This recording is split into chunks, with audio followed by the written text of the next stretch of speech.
Assalamualaikum warahmatullahi wabarakatuh. Shalom, Om Swastiastu, Namo Buddhaya, salam kebajikan bagi kita semua. Perkenalkan, saya Wanda Hamidah dari kelas hukum acara Perdata A.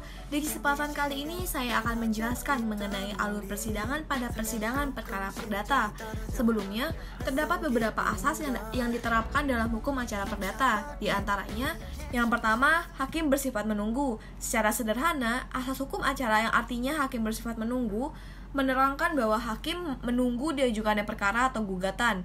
Dengan kata lain, hakim tidak boleh aktif mencari perkara atau menjemput perkara tersebut di masyarakat. Yang kedua adalah asas hakim bersifat pasif. Artinya, ruang lingkup atau luas pokok sengketa yang diajukan kepada hakim itu ditentukan sendiri oleh pihak yang berperkara dan bukan oleh hakim. Sehingga pemeriksaan dalam perkara perdata ini tuh bersifat formil atau didasarkan pada formalitas-formalitas hukum atau di atas kertas, sehingga sebuah akta otentik dalam persidangan perdata memiliki kekuatan hukum pembuktian yang sempurna dan juga mengikat.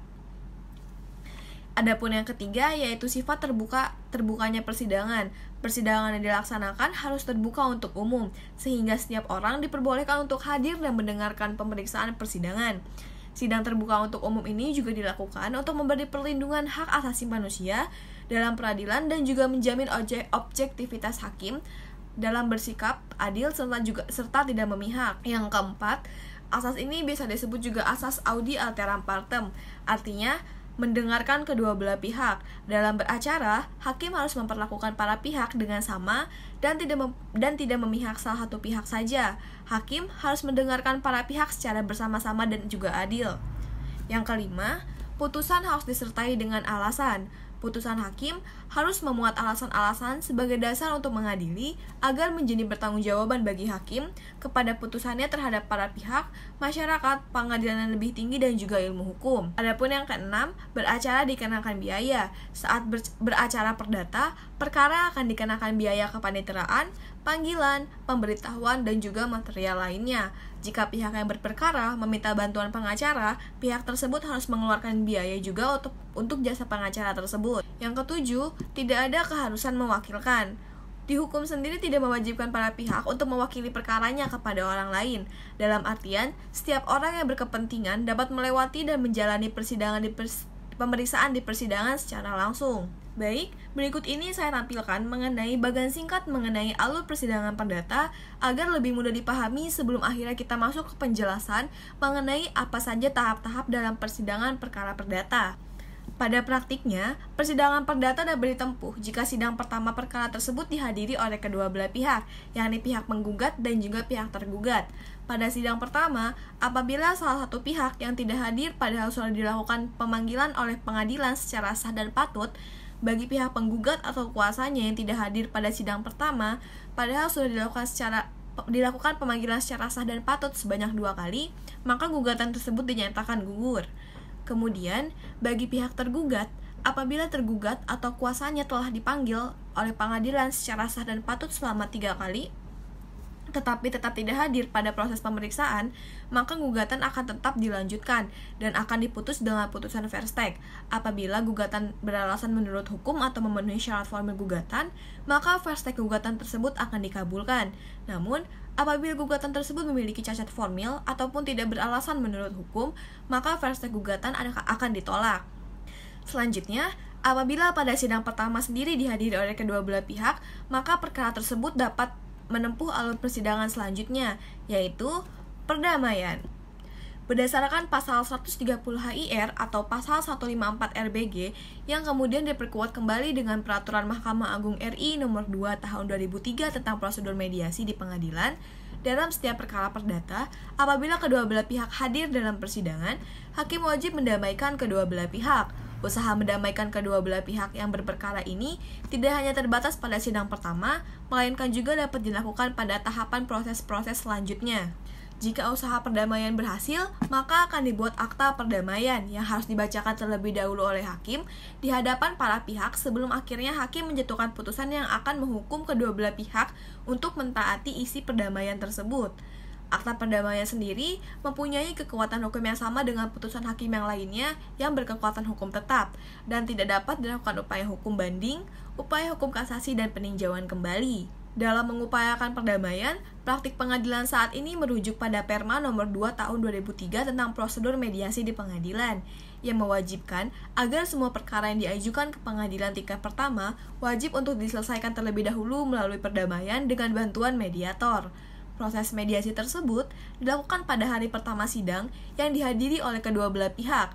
Apabila proses mediasi tersebut tidak mencapai kesepakatan dan tidak mencapai perdamaian, maka mediator wajib menyatakan secara tertulis bahwa proses mediasi tersebut telah gagal dan memberitahukan hal tersebut kepada hakim. Setelah diterima pemberitahuan tersebut, hakim akan melanjutkan pemeriksaan perkara sesuai ketentuan hukum acara yang berlaku. Baik, selanjutnya kita masuk ke tahap yang kedua atau agenda kedua dalam alur persidangan perdata, pembacaan gugatan. Tahap kedua ini apabila tidak dicapai kesepakatan dan perdamaian dalam mediasi adalah dengan melanjutkan agenda persidangan dengan pembacaan gugatan yang dilakukan oleh penggugat ataupun kuasa hukumnya. Gugatan sendiri dapat diartikan sebagai suatu tuntutan hak dari setiap orang atau pihak atau kelompok atau badan hukum yang merasa hak dan kepentingannya dirugikan, dan juga menimbulkan perselisihan yang ditujukan kepada orang lain atau pihak lain yang menimbulkan kerugian ini melalui pengadilan. Dalam objek pembahasan ini adalah pengadilan negeri. Suatu surat gugatan sendiri harus memenuhi syarat formil gugatan agar dapat diterima oleh pengadilan. Di antaranya, surat gugatan diajukan harus sesuai dengan kompetensi relatif. Yang kedua, surat gugatan sendiri harus tidak boleh error in persona ataupun error in objecta. Yang ketiga, surat gugatan harus cermat, jelas, dan lengkap sehingga tidak obscure libel. Adapun agenda yang ketiga dalam alur persidangan perdata yaitu jawaban atas gugatan atau biasa disebut juga eksepsi. Jawaban atas gugatan penggugat merupakan upaya bagi tergugat untuk mempertahankan hak-haknya terhadap dalih dan dalil penggugat. Apabila jawaban gugatan tersebut dilakukan secara tertulis, baik berupa eksepsi maupun bantahan secara pokok perkara, maka majelis hakim memberi kesempatan kepada pihak penggugat untuk menjawab kembali hal-hal yang dikemukakan ini di dalam replik nantinya. Dalam hukum acara perdata, takisan atau bantahan tergugat yang diajukan dalam bentuk eksepsi ditujukan kepada hal-hal yang menyangkut syarat formalitas gugatan, yaitu jika gugatan yang diajukan mengandung cacat atau pelanggaran formil yang mengakibatkan gugatan tersebut tidak sah dan tidak dapat diterima. Yang selanjutnya itu ada replik. Replik sendiri merupakan pemberian hak kepada pihak penggugat untuk kembali menanggapi jawaban yang diajukan oleh tergugat. HIR dan RBG sendiri tidak mengatur mengenai tentang replik.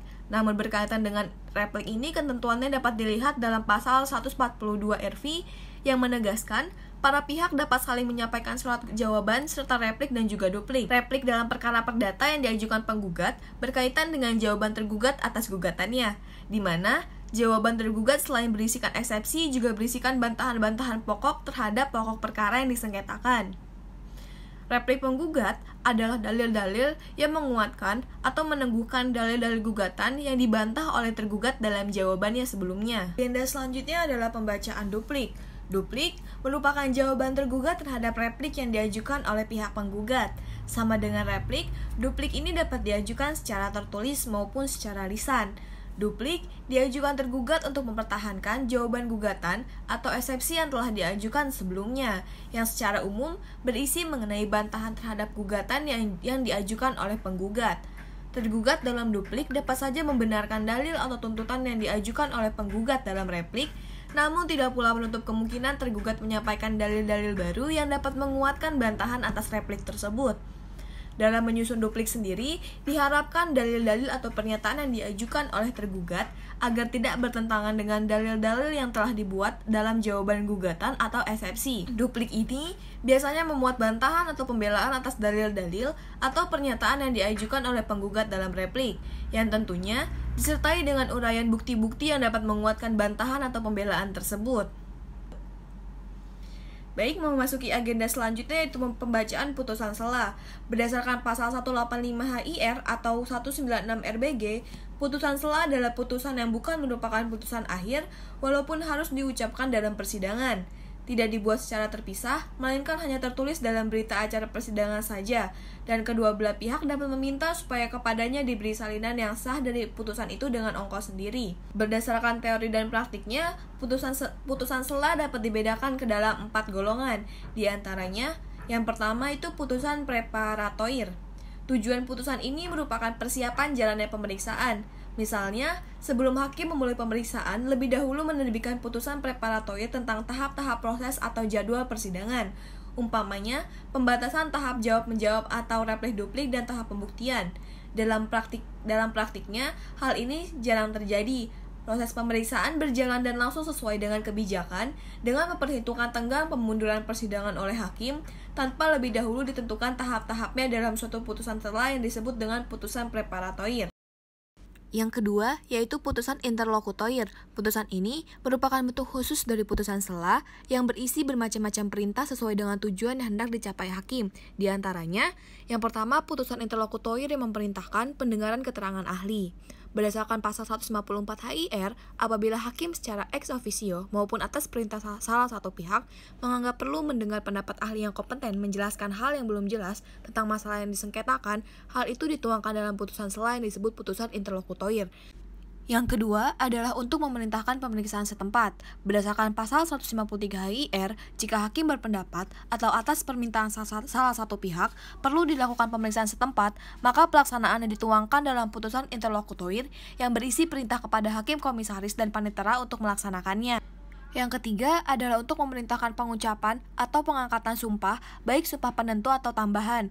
Berdasarkan pasal 155 HIR dan pasal 1929 KUH Perdata, maka pelaksanaannya dituangkan dalam putusan interlokutoir. Selanjutnya, bisa juga untuk memerintahkan pemanggilan saksi sebagaimana termuat dalam pasal 139 HIR, yakni saksi yang diperlukan penggugat atau tergugat tetapi tidak dapat menghadirkannya. Maka, berdasarkan pasal 121 HIR, pihak yang berkepentingan dapat meminta kepada hakim supaya saksi tersebut dipanggil secara resmi oleh jurusita. Apabila permintaan ini dikabulkan, hakim menerbitkan surat perintah untuk itu yang dituangkan dalam bentuk putusan interlokutoir. Yang terakhir, putusan interlokutoir juga dapat diterbitkan hakim untuk memerintahkan pemeriksaan pembukuan perusahaan yang terlibat dalam suatu sengketa oleh angkutan publik yang independen. Jenis putusan selah selanjutnya yaitu putusan insidentil. Putusan insidentil merupakan putusan selah yang berkaitan langsung dengan gugatan insidentil atau yang berkaitan dengan penyitaan yang dibebankan pemberian uang jaminan dari pemohon sita agar dilaksanakan yang disebut dengan cautio judicatum solvi. Yang keempat, ada putusan selah yang disebut dengan putusan provisi. Ini diatur dalam pasal 180 HIR dan pasal 191 RBG, disebut juga dengan provisionale basicing, yakni putusan yang bersifat sementara atau interim award, yang berisi tindakan sementara menunggu sampai putusan akhir mengenai pokok perkara dijatuhkan. Dengan demikian, putusan provisi ini tidak boleh mengenai materi pokok perkara, tetapi hanya terbatas mengenai tindakan sementara berupa larangan melanjutkan suatu kegiatan, misalnya melarang meneruskan pembangunan di atas tanah berperkara dengan ancaman hukuman membayar uang paksa. Agenda atau alur persidangan selanjutnya yaitu pemeriksaan alat bukti.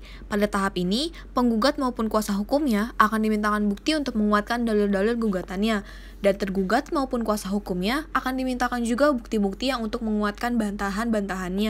Setelah pemeriksaan alat bukti telah berakhir, selanjutnya penggugat dan tergugat akan menyampaikan kesimpulan terhadap perkara yang sedang diperiksa tersebut. Setelah dibacakannya kesimpulan oleh pihak penggugat dan tergugat, maka alur persidangan yang terakhir adalah pembacaan putusan oleh majelis hakim.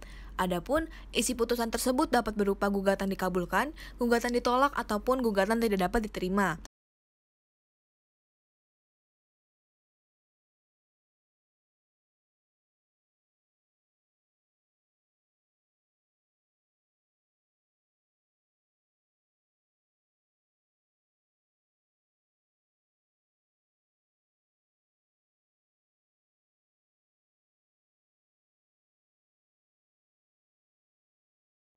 Baik, demikian tadi penjelasan dari saya mengenai alur persidangan perkara dalam perkara perdata. Semoga bermanfaat bagi kita semua. Saya mohon maaf yang sebesar-besarnya apabila terdapat salah-salah kata. Wassalamualaikum warahmatullahi wabarakatuh. Terima kasih.